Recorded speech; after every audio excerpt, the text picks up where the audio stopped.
Pikachu's the mascot of the entire Pokémon series, so that means it's got to be really strong, right?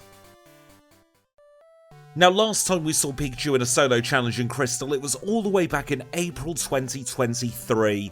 It was on screen for all of about 10 seconds as Pikachu refused to evolve until the 40s, and then we saw Pikachu for a couple of gym battles, and then we evolved it into Raichu. This time we are staying with Pikachu the entire way through, and I can tell you now this is not going to be an easy challenge. Pikachu has just one good stat, and that is speed. The rest of its stats are relatively mediocre, so I think this is going to be one of the toughest challenges we have seen in quite some time together here on the channel. So let's now grab our Pikachu and look at our base stats. We're level 5 with 20 HP. We're holding a berry and our two moves are Thunder Shock and Growl. We've got 12 in attack, 9 in defense, 11 in special attack, 10 in special defense, and 15 in speed. They're the stats we're running with for our Pikachu, so let's get the graphics up and the challenge underway. Now, as always, I'll show you the very first encounter with a wild Pokemon, and it's a level 2 Sentret. It takes 2 Thunder Shocks to knock it out, and we'll start making our way towards Mr. Pokemon's house. While we're there, I will quickly ask you, if you are enjoying the content, please do make sure to subscribe to the channel.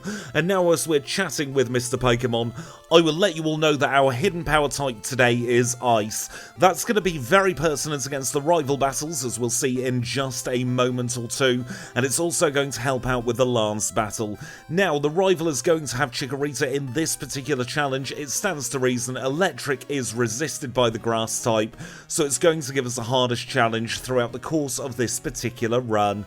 Now, it's going to take a lot of Thunder Shocks to get rid of this Chikorita. At one point, we were in danger of getting knocked out, but we got a very lucky critical hit to knock it out before he knocked us out. We can make our way back to Elm's lab. We'll name the rival Triple Question Mark, as we always do here on this channel right from the very beginning. And we can start thinking about our first gym together. Our first gym is going to be Falkner's Flying type gym, but Falkner's signature move just so happens to be a ground type move called Mud Slap.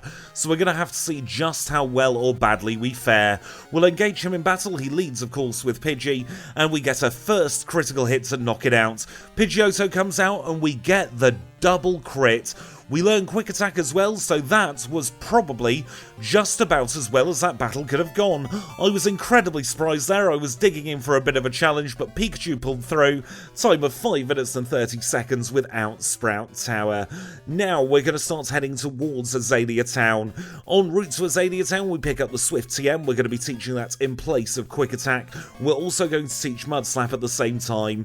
Both of these really are in preparation for rival number 2. We'll be using Thunder Shock for the second gym, and with those on the learn set, we'll head into Ilex Forest to catch our HM friends. Now, I do just want to say, in the Ilex Forest, the timer did not pause as it should have done, so I resynced the timer a little bit later on. And if you're not sure why the timer is paused for the HM friends catching, it's because there's an element of RNG that goes into finding random encounters. So to give every Pokemon a fair shot at getting a good time on the leaderboard, we keep the timer paused, and that way there is no discrepancies between catching all of our HM friends. And with that, it's now time to go into our second gym together. This is Bugsy. He's a flying type specialist, and he's going to lead with Metapod. When we use a special attack against Bugsy, it almost feels like cheating, because of course he's going to use Harden on his first 2 Pokemon, and that means we're not going to have to worry about the defense buff. Scyther comes out, we outspeed Scyther, and we do a lot of damage because Thunder Shock is super effective. It's 3 shots to knock it out, and we get through Bugsy in a time of 12 minutes and 35 seconds. Pikachu is excelling in the early game, but we cannot celebrate for too long. We have the dreaded Rival 2 just around the corner. Let's see how we get on this time. He's going to lead with Ghastly. We'll use Mud Slap and we take it down in 2 shots with Spite missing this time. Bayleaf comes out to play. We use Swift and he poisons us. That is worst case scenario. We are going to be taking chip damage after chip damage. We get knocked out and we try again. We Mud Slap the Ghastly. Lick doesn't paralyze, so we're in with a chance once more. Bayleaf comes out to play. We'll use Swift and yet again Poison Powder hits. It shouldn't hit very often. It should be about a 50% chance with the Gen 2 misses, but we do get through Bayleaf this time. We've got 11 HP for the Zubat, Thundershock, unfortunately, though, doesn't one-shot, so we're going to have to go and do the grind. We're only going to get one extra level, and it's courtesy of this level 6 Geodude. We critical hit with Mud Slap to gain the experience, so we'll try again now at level 19. Time travelled there a little bit because I forgot to save in front of the rival, so let's see how we get on this time. We're going to Thundershock the Ghastly, and it goes down in 2 hits. Bayleaf comes out to play once more, Swift does a fair amount of damage, and the PlayStation Network Cure Berry means that we don't get poisoned on turn 1. We are poisoned for the Zubat though, and it's going to be a 2-shot still, but even the critical hit from Bite isn't enough to knock us out this time. We scrape through Rival 2, and that means we can head into the forest once more. We'll get cuts from the Charcoal Maker, and we're also going to get headbutts from the Green Head Man staring at the tree, and we're going to teach Headbutt straight away. Headbutt's going to be replacing Swift on the learn set. It's a nice boost to base power, and we get the chance to flinch. Just before we enter Goldenrod City, we're going to pick up our Abra. That's going to be used for teleport, and then we can start heading north. We grab the bike and we complete the HM Friends set with Kenya, and with that we have all of our HM Friends. We'll grab Dig to teach to Paris, and then we'll have a little chat with Floria. She's telling us all about that tree that's blocking our way. We'll deal with that later. In the meantime, we'll go into the department store. We'll pick up a Thunder Punch TM, because that's going to give us a huge increase in base power over Thundershock. We're only going to have it for around about 4 levels, but we'll see if we need it against Whitney. She's our 3rd gym leader, a normal type specialist who leads with Clefairy. Clefairy slaps us a grand total of 5 times before it goes down, and here comes Miltank. We paralyse with Thunder Punch, she gets us down to 1 HP, but then we get our next lucky critical hit. We survive and rob Whitney of the win. We should not have won that battle, so we are getting out of here. We're persona non grata in Whitney's gym now after that incredible display from Pikachu. We're going to get the Squirts bottle from Floria before she learns of our misdeeds there, and we'll just hope that Whitney doesn't know that that Sudowoodo has moved now, so she can't chase us trying to take her badge back. In the Kimono Girls Dance Theatre, we beat up all of the evolutions, and our reward is Surf. We'll teach that along with Strength to Psyduck before we go to Cinewood City, but we're heading east first of all into the Lake of Rage. We've got a couple of bits to do up here. The first is beat up a Lickitung, where we're going to grow to level 26. At level 26 we're saying goodbye to Thunder Punch and hello to Thunderbolt in its place, so now we have a very strong electric type move very early on in the challenge. We're also going to grab Hidden Power from the man meditating in the house at the Lake of Rage, and we'll teach it in place of Thunder Wave. And with that, we can teleport all the way back to Ecruteak City. We take on the Lighthouse and all of the nonsense in Olivine that we can at the moment, and then we will go into the Burnt Tower, where we're going to face the rival for a 3rd time. This time we've got a super effective move for the Bayleaf, and we have very good coverage for everything else, so we'll have to see how we get on. He's going to lead with Haunter, and we'll use Thunderbolt, and it takes it down in 1 shot. Magnemite's a bit of a thorn in our side, but we've got Mud Slap, which is 4 times super effective. He doesn't paralyse us and go for Sonic Boom instead. We'll use Hidden Power against the Bayleaf. Razor Leaf barely tickles us this time. We grow to level 31, and the last Pokemon is Zubat. Thunderbolt's a surefire one-shot against the Zubat, so we can defeat the rival for a 3rd time. We'll fall through the floor, we'll release the beasts, and then we'll end up in front of Morty. Morty is our 4th gym leader together, a dual ghost and poison type spectacular leader, and he's going to lead with Ghastly. Thunderbolt's a one-shot on the Ghastly, it's also a one-shot on the Haunter. Gengar comes out to play. Hypnosis misses, so we 2-shot Gengar, we grow to level 33, and we decline the option to learn Agility because our speed is already good enough. We'll one-shot the final Haunter to obtain the Fog Badge in a time of 32 minutes and 42 seconds, and now we're in a bit of a rapid-fire gauntlet of gym leaders. We're moving on to Chuck straight away because there wasn't really anything that happened in the interim. We'll Thunderbolt the Primeape and knock it out in 2 shots, but he got a Leer off. We'll use a Headbutt to try and flinch Poliwrath, but Dynamic Punch knocks us out in 1. Thunderbolt is a base 95 power move, but it is not a one-shot against Poliwrath as we see here. So we needed the flinch or we needed the Mind Reader. We got the Mind Reader in the end, and that gave us the Storm Badge in 35 minutes and 30 seconds, and we're taking on Price as our next gym leader. He leads with Seal, which is a bit of a non-entity because Super Bolt's super effective. Out comes Piloswine, but Piloswine does not have any ground-type moves. That means we can just dig in and start headbutting this pig-type thing until we eventually knock it out. Swine fans, by the way, you've not got long to wait until we see it in yellow. That's coming out in the next couple of weeks, and we'll move on to Dugong. Dugong's a one-shot with Thunderbolts, so we have defeated Price, and that means we can take on our 7th gym leader. This is Jasmine. She is a real thorn in our side a lot of the time. We'll see how she is this time. Mudslap isn't a one-shot, but we do get the Thunder Wave dodge, and we're on to Magnemite number 2. This time Thunder Wave hits us, and we get fully paralysed. We end up being confused, so I take an optional reset here. There's absolutely no sense in throwing the dice, especially when you've got that Steelix left to come. We have a much smoother start to the battle this time though. We get the 2 Thunder Wave misses, and that brings us on to Steelix. Now Hidden Power's going to run neutral against Steelix, and Iron Tail is resisted. Jasmine doesn't go for the heal, instead seeing the defense drop, and that works against her because we knock the Steelix out, and we obtain the Mineral Badge in 47 minutes and 6 seconds. And with that, we can head back to Goldenrod City, where we've got the rival for a 4th time. This time he's going to lead with Golbat, and that's excellent news for us because we've got Thunderbolt on the learn set. We knock it out in 1 as we grow to level 44, and here comes another Magnemite. This one's a one-shot because it's lower level than Jasmine's, and we'll Thunderbolt against the Haunter as well. Next up is Sneasel Pleasel, and Thunderbolt's our best option. We don't one-shot, and we end up getting Screeched. Our defense is now only 30. We'll use Hidden Power against the Meganium and Body Slam critical hits to knock us out. This really is one of those challenges where we're getting an absolutely ludicrous amount of critical hits from both sides. We're getting it when it matters for us, but they are getting it when it matters for them as well. So we'll take this one back to the beginning, and we'll hope that Sneasel doesn't Screech this time. It goes for Leah, so our attack is 40 instead of 30. And let's hope that Meganium doesn't critical hit. It uses Reflect as we try and flinch on turn 1. We knock it out on turn 2 with Hidden Power, and we are through the rival for a 4th time in 53 minutes and 52 seconds. We deal with the rockets at the tippy top of Radio Tower, and we enter into our final Jotonian gym. This is Claire. She's a Dragon-type specialist, and she leads with Dragonair. And would you look at that, it's not a one-shot, even with the Never Melt Ice, and we end up paralysed against the first Dragonair. The second Dragonair starts Dragon Breathing, and it's doing a fair amount of damage.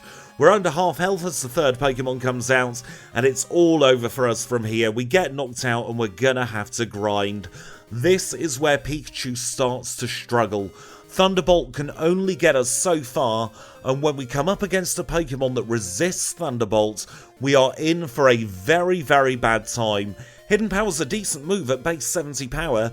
Hidden Power's a base 70 power move, going up to 77 with the Never Melt Ice, but it isn't enough when you combine it with just 50 base stat in special attack. We end up getting 2 levels, and at level 50 we learn Light Screen. That's going to be incredibly handy, especially for later on in this challenge, but the payoff for that is we've lost our super effective move against all of those pesky Steel-type Pokemon. We're going to engage Claire in battle once more, and this time Hidden Power is a one-shot against Dragonair. I am wondering though if it was a range this entire time and we just got unlucky. We one-shot all 3 Dragonair so we can turn our attention to Kingdra. Thunderbolt's going to run neutral against Kingdra, and it's the perfect power for just avoiding that healing loop.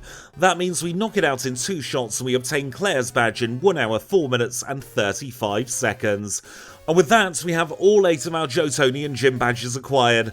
Let's start heading towards Victory Road in preparation for the Elites 4. Of course, in Victory Road, we're going to get ambushed by the rival for one last time. And this time, he's going to lead with Sneasel. We'll use Thunderbolt, we take it deep into the red, and Fury Cutter barely tickles us. We're on to Magneton, and now we're going to have to rely on Thunderbolt against the Magneton. We get a very lucky high roll on turn 2, and then we'll one-shot Haunter. Thunderbolt's just what we need for Kadabra as well as we knock it out in 1. We'll grow to 53, and we are on to Meganium. We fish for a flinch with Headbutt, but it doesn't quite happen, but that does mean we can finish it off with Hidden Power Ice. The last Pokemon's Golbat, we've got our choice of moves here. We take it down with a single Thunderbolt, and we are through the rival for one last time in 1 hour, 8 minutes and 8 seconds. Considering Pikachu's relatively mediocre base stats, we've gotten off very, very lightly so far. Let's now thank the HM friends, so it's a big thank you to Kenya, Abra, Psyduck and merci to Paris. We'll get ourselves 4 full restores for the Pokemon League, and then before going into the League, of course, we'll take a look at our stats. We're shaping up like this. We're level 53 with 132 HP. We're holding the Scamulet coin with Thunderbolt, Light Screen, Headbutt and Hidden Power Ice. We've got 102 in attack, 71 in defense, 96 in special attack, 85 in special defense, and 134 in speed. Do remember those are the outer battle stats. We will get a buff in battle because of the badges, and we'll see those against Will. He's our first league member, a Psychic type specialist who leads with Johto. And this is probably one of the easiest battles we'll have in the Pokemon League. There's not much that Will can do. He's got 3 Pokemon weak to electric. He's also got an Exeggutor that's weak to ice. And when you combine that with Headbutt doing a big chunk of damage, we really do get through incredibly easily. We grow to level 54 as Slowbro comes out, we one-shot it with a Thunderbolt, and we're through Will in a time of 1 hour 9 minutes and 26 seconds. Second up is Koga. He's a poison type specialist who leads with Ariados. Thunderbolt isn't a one-shot, but we take it deep into the red. Double team means we miss on turn 2 though, and we take a little bit of damage from Giga Drain. Fortress is going to be a 2 hits with Thunderbolt as he sets up those pointless spikes. Venomoth comes out to play, and once again we don't one-shot. We end up confused, we hit ourselves in confusion, we get another critical hit against us, and then we're on to Muck. Muck finishes off with Sludge Bomb, and we're back to square one. You see what I mean about this challenge? Sometimes the critical hits go in our favour, other times the critical hits go very much against us. There really doesn't seem to be a happy middle ground with critical hits. That needle for critical hits is swinging from left to right, all over the place, and there is absolutely no consistency in this challenge. We get much better luck on attempt number 2 though. We're back onto the Muck once more. We knock it out and we've got full health for the Crobat. We one-shot that with Thunderbolt as we would expect to do, and we're through Koga and on to Bruno. Now, if you've seen any electric type Pokemon do their challenge before with us here on the channel, you will know that Bruno is a thorn in the side of any electric type whatsoever. There is something about his team that really just ruins the day of electric types, and it's absolutely no different here with Pikachu. We are on 72 HP as Hitmonchan comes out. We're going to take 2 turns of guaranteed damage because of Muck Punch, and we're only on 21 HP for the Machamp. We Headbutts Fish for the flinch, and Cross Chop knocks us out. We've got to get a very specific set of circumstances to get through this battle. We need to flinch the Hitmontop, and then we need to try and get through the Machamp. And there are several ways we can get the win condition. We can critical hit with Thunderbolt, we can paralyze with Thunderbolts, we can flinch with Headbutt, we can get a cross chop miss, or we can get through with enough HP to make Machamp go for a different move instead. But no matter how many times we got through to the Machamp, we always ended up losing. Look at that reset counter, count up and up and up. It's roughly every 3 battles we get to see the Machamp at the best of times, which does make sense with the 30% flinch for Headbutt, but we really were in dire straits here. We are now on reset number 35. We have almost doubled our number of resets from when we first went into Bruno. We get the good start against the Hitmontop, we know Onix is irrelevant, out comes Hitmonlee, we'll use Headbutt, and we flinch it. We're on full health for the Hitmonchan, and then the needle swings back to our favour and we get another critical hit. We're on 109 for the Machamp, that means he goes for Foresight. We knock it out in 2 shots and we get through Bruno in 1:17:36. Let's take on Karen. She cannot be anywhere near as bad as Bruno. And as always, we're going to be using the HP up strategy here. If you're not familiar with it, if you go into the battle with Karen at slightly under max HP, it significantly reduces the chances of her using Sand Attack with Umbreon, and that will then give you a much cleaner ride in theory through the rest of the battle.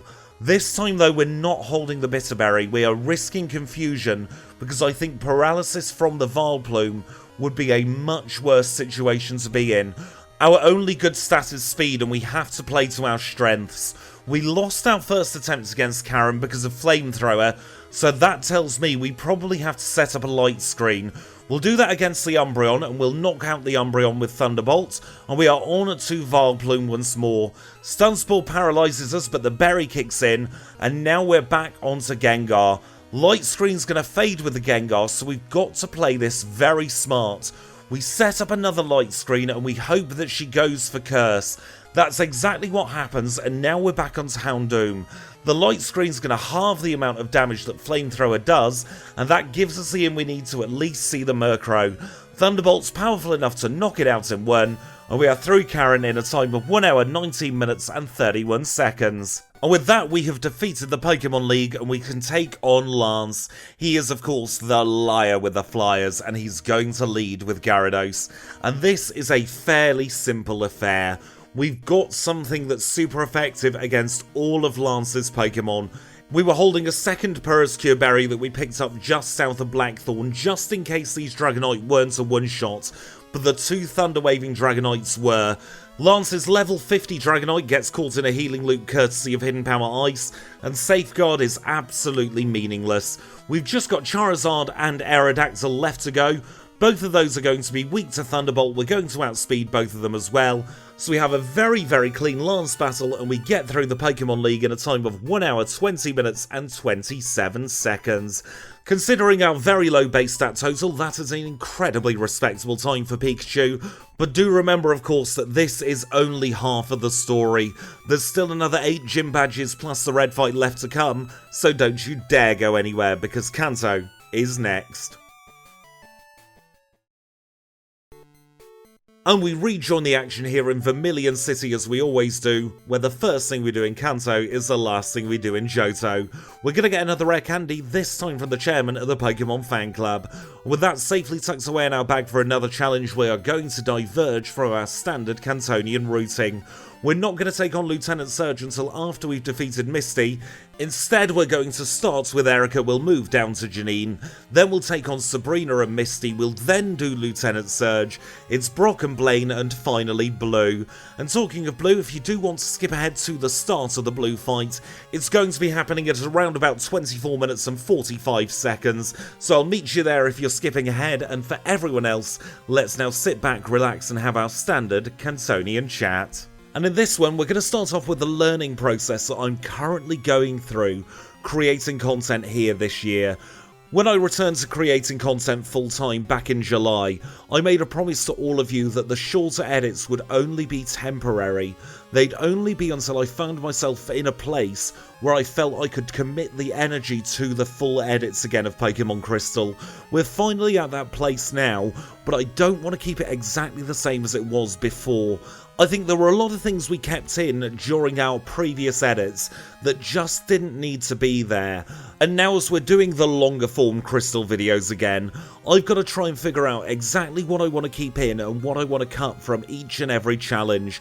I'm definitely going to be chopping and changing things here and there over the next few videos, but I like to think that this one we've got just about right. I think bringing back some of the beats that we used to have before, such as having the chat with Mr. Pokemon naming the rival, and that green head man staring at the tree, gives us a bigger sense of adventure once more with our Pokemon, which is what I'm trying to go for. Because I've always found the greatest enjoyment with these challenges when we're weaving a storyline over several different runs together. So we've seen things like Jasmine's secret potion, we've seen Lance's obsession with lying about his specialist type, and I'm sure as time goes on, both in Pokemon Yellow and in Crystal, we're going to see more and more characters take the limelight, and we'll maybe think about Jasmine and Lance taking a little bit of a backseat. But that is something we couldn't do together with these shorter edits. Those shorter edits were much more like a sporting event, and I'm sure you noticed in the style of voiceover as well, I'm much more relaxed now. It's back to how we were at the very beginning of the channel. I mentioned it in the last Kantonian chat, but looking back, I'm happy with what we did over the last 6 months, but I think it's not my best quality work.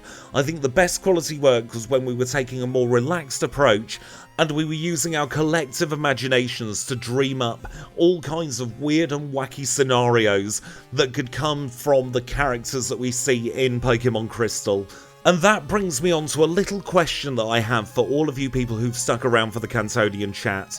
Would you like to see crossovers between Yellow's characters and Crystal's characters, or would you prefer to see them all compartmentalised in their own different games?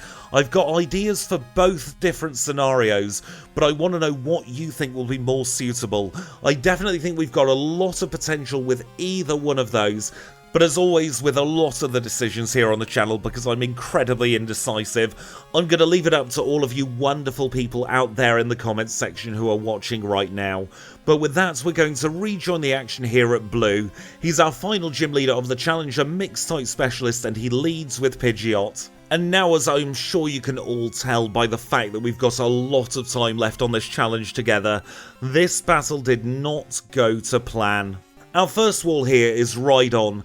That thing will not go down to a single Hidden Power Ice, and even if we get a headbutt flinch on turn 1, Hidden Power Ice isn't strong enough to knock it out, so we have no option but to get some more levels. Remember, the rules of this challenge state that we cannot use rare candies until we're facing red, so that means we have to go into the wilds of Kanto, and we're going to have to get levels manually the old-fashioned way instead. So we get our first level courtesy of Biker Charles, and we'll go in once more. Let's see if this makes any difference.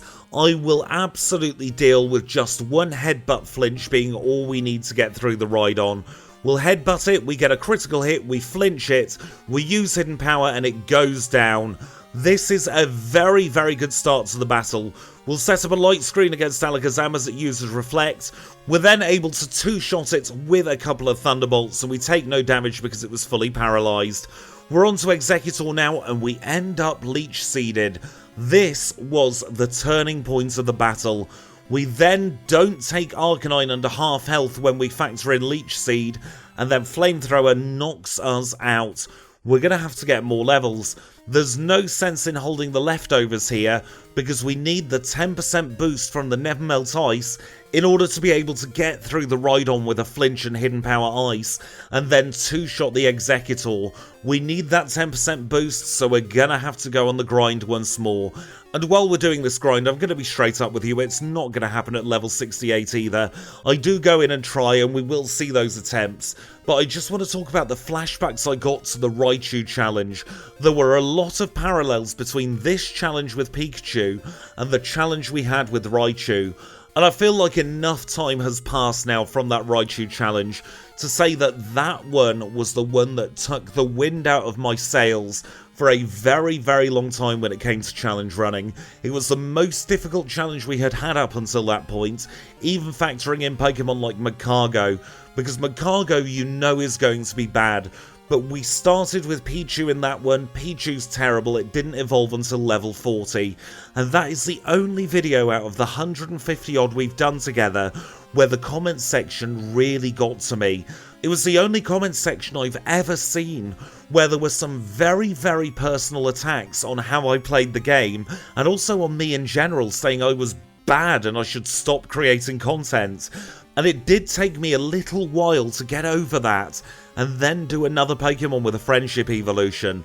But after a lot of reflection with that one, I realised a lot of the issue was that I didn't explain myself properly when it came to the choices that we made, especially when it came to the friendship evolution. So what I've learned from that is I need to try and explain myself better when it comes to some of the choices we make. For instance, in this particular challenge, we're not going to learn Return at all. It's a very good move, however we need to play to Pikachu's strengths. Pikachu has a lot of base speed. That means we're going to outspeed everything, and that means we can use Headbutt to flinch as opposed to using Return. If we combine the King's Rock with Return, we get a 10% chance to flinch, but we're only going to get 32 extra base power on our move. That's not going to be enough to justify teaching it and reducing our chance of flinching, when we can then also hold something else like the leftovers instead. But that's enough waffling about things in the past. We're now back onto this pesky Exeggutor. We're going to use Hidden Power Ice once more. We take it deep into the yellow, and this time Leech Seed misses. That is the in we need for this one. We two-shot Exeggutor after it heals, and we are on a lot of health for the Arcanine. We set up a light screen, he uses Extreme Speed instead. The only thing that would stop us now is a critical hit from Arcanine. We don't get that bad luck in this battle, we one-shot Gyarados, and we survive on 12 HP to get our final gym badge. And with that, we can finally make our way over to Professor Oak. We're going to tell him that we've got all 16 badges, he had better open up Mount Silver. We've been doing this for 1 hour and 54 minutes, we just want to go home now. Let's make our way into Mount Silver, where we will take on Red. He is our final trainer of the challenge. He's a mixed type specialist, and much like us, he's going to lead with Pikachu. Headbutt takes Pikachu down into the yellow, and we knock it out in 2 shots, and up next is Espeon. We set up a light screen, but even with a light screen, Psychic deals huge damage. We're deep into the red as the Snorlax comes out to play. Snorlax is going to body slam us, and it's going to knock us out in 1. We'll use our first 3 rare candies, get ourselves up to level 73. We're going to do the same strategy against the Pikachu this time. Charm misses and we are able to set up a light screen. We're trying to set up the light screen this time against the Pikachu so that we don't have to worry about the 2 turns of Psychic from Espeon. That works out fairly well, and we're on 64 HP this time for the Snorlax instead of being in the red. We use Thunderbolt, but Body Slam is still a one-shot. We'll use another 3 rare candies, get ourselves up to level 76. We're going to go for the same opening this time, and this time we're just going to try all-out offense against this Espeon. We'll use Thunderbolt on turn 1, we critical hit it, and we knock it out on turn 2. We're on to Snorlax with full health now. That means he'll go for Amnesia, and we are trying to get the paralysis off on it. It doesn't happen, and we end up knocked out. We're going to go for our last 4 rare candies now. We're also going to put Dynamic Punch on the learn set. We're getting rid of Headbutt, but I did buy another one in Goldenrod just in case. And almost straight away we feel the power of losing Headbutt. We have nothing to consistently get through the first Pikachu now, and that means we take a lot of damage by the time we're onto Espeon. We paralyse Espeon as it uses Reflect as we would expect, and we are onto Snorlax once more. We use Dynamic Punch and we miss on turn 1, but we hit on turn 2, and we do a big chunk of damage, especially considering a Reflect is up. Snorlax breaks out of confusion, Body Slam paralyses us, and I decide to get rid of Light Screen. I think Headbutt Dynamic Punch is the way to go here. We're going to Headbutt the Pikachu, we make it flinch, and we knock it out in 2. We're on full health for the Espeon now. We'll Thunderbolt on turn 1 as Reflect goes up, and we knock it out on turn number 2. Snorlax is back to play. We're going to use Dynamic Punch. We hit it first time this time. It gets confused and it hits itself in confusion. Dynamic Punch then misses twice in a row. It breaks out of confusion and paralyzes us with Body Slam once more. However, we now see the path to victory. We get rid of the Pikachu, we're onto Espeon. We'll try and make Espeon flinch, it goes for Psychic, that's absolutely fine. We flinch it on turn 2 and we knock it out on turn 3. There is no Reflect up. We can go for Dynamic Punch, we knock off over half of Snorlax's health. It hits itself in confusion, that means we can finish it off now with Thunderbolt. No Amnesia means no special defense boost. We're going to pad for time here by Dynamic Punching Venusaur. That gives us an extra turn to knock it out. That's also an extra turn of healing. Hidden Power takes it into the yellow, it then hits itself in confusion and we knock it out on turn 3. We're going to Dynamic Punch the Blastoise as well. We are playing big so that we can finally go home. Blastoise hits itself in confusion, we're back up to almost full health. We knock it out with a Thunderbolt. We've only got Charizard left to go. We take it deep into the red. Flamethrower isn't enough to knock us out. We finish it off with one last Thunderbolt. And we have defeated Red in a time of 2 hours, 3 minutes and 41 seconds. Goodness me, what an absolute endeavour that challenge was. It definitely was the hardest challenge we have done in quite some time together here on the channel. It was never going to match Poliwhirl's time, but still I didn't expect it to go over the 2 hour mark. Because we've only done 2 challenges in this series so far, it's obviously going to go into second place, but I have a feeling it's going to be towards the bottom of the leaderboard when we've finished all 25 challenges in this series. But on the upside, at least for me, I never have to think about playing with a Pikachu and Crystal for a solo challenge ever again. But with that, I can now say we are finally done. So I really hope you've enjoyed this one. If you have, make sure to leave a like. Any feedback, leave it in the comments down below. Subscribe if you want to see more. And until next time, when we're running Magcargo's Backport in yellow, I'll say thank you all so much for watching. It's been a pleasure as always, and I'll see you all very, very soon.